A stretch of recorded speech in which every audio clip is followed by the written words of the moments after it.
কার বললো ঝগড়া হচ্ছে ভাই? কেডা উনি কেডা?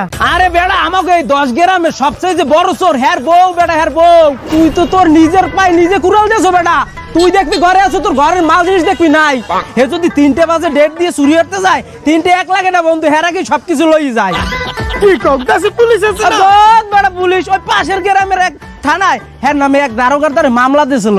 এরপর কাহিনী হয়েছে কি শুনবি, হে দারোগা একটু ঘুমাইছে, হ্যার বন্দুক রাইফেল যেন জাল সবকিছু চুরিয়ে লই গেছে। কি কও?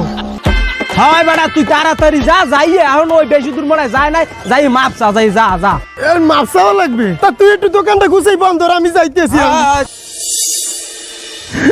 ওস্তাদ আমার ভুলেই গেছে, আমি বুঝদারি নাই ওইটা চাচ্ছি, আমারে মাফ করে দেন, আমি আর চিন্তারি নাই। এই চাইয়ে দেখ, তোর কোনো ক্ষমা নাই। তুই আমারে অপমান হরছো। এই তোরে কোফামু, এক ছের কোফামু। এই ওর কোনো ক্ষমা হইবে না। ওরে যদি ক্ষমা করিয়া দাও, তাহলে আমি তোমার সংসার হরমু না, বাপের বাড়ি চলতে যাবো। এবার তোর জিন্দিগি এই শেষ বয়সে আমি বউ খুয়াবো, এই বয়সে আমারে কেউ মাইয়া দেবে? তোর কোনো ক্ষমা নাই।